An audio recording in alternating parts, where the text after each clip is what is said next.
అని చెప్పి నేను అడుగుతున్నా. ఇవాళ మీరు చేసినటువంటి ఆ ఘనకార్యానికి 40 ఏళ్లుగా 50 ఏళ్లుగా 60 ఏళ్లుగా ఇళ్లలో బ్రతుకుతున్నటువంటి దళిత క్రైస్తవులు కట్టబుట్ట మొత్తం మీరు రోడ్ల మీద కిసిరేస్తే 3 చచ్చిపోయారంటున్నారు. మీ మీద వారి చావులకు కారణమైనటువంటి వ్యక్తిగా మీ మీద ఎందుకని హత్యాయత్నం కేసులు పరోక్షంగా మీరు వారు చనిపోవడానికి కారణమయ్యారు కాబట్టి వారి 3 చావులకు పరోక్షంగా వెనుకున్నది ప్రత్యక్షంగా మీరే కాబట్టి మీ మీద కేసు ఎందుకు నమోదు చేయకూడదని చెప్పి మేము ఈ సందర్భంగా అడుగుతా ఉన్నాం. ఇంకో విషయాన్ని కూడా సూటిగా నేను రఘురామకృష్ణరాజు గారిని అడుగుతా ఉన్నా. పోరంబోకు స్థలంలో ఉన్నటువంటి 13 ఇళ్లు మీకు కనబడ్డాయి. పోరంబోకు స్థలంలో ఉన్నటువంటి ప్రార్థనా మందిరాలు మీకు కనబడ్డాయి.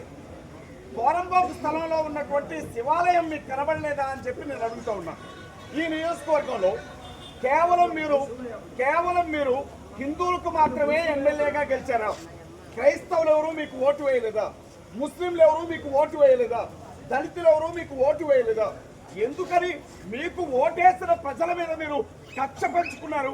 ఎందుకని మీకు ఓటేసిన ప్రజల మీద మీరు పగ తెచ్చుకుంటున్నారు అని చెప్పి నేను అడుగుతూ ఉన్నా. ఇవాళ ఇప్పుడు 3 చనిపోయింది గాక, అన్ని ఇళ్లు కోల్పోయింది గాక, 8 ప్రార్థనా మందిరాలు పోగొట్టుకున్నది గాక, ఇస్మాయిల్ గారు బిఎస్ఎన్ఎల్ టవర్ మీద చెట్టు చివరనున్నాడు ఆ మనిషి.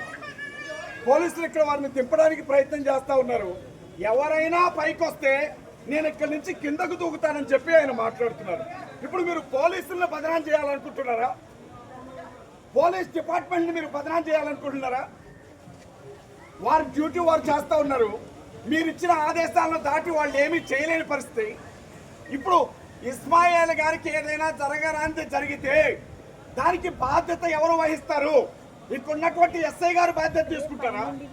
ఇక్కడున్నటువంటి పోలీస్ డిపార్ట్మెంట్ కి సంబంధించిన కానిస్టేబుల్స్ బాధ్యత తీసుకుంటారా? లేకపోతే స్థానికంగా ఉన్నటువంటి నాయకులు బాధ్యత తీసుకుంటారా?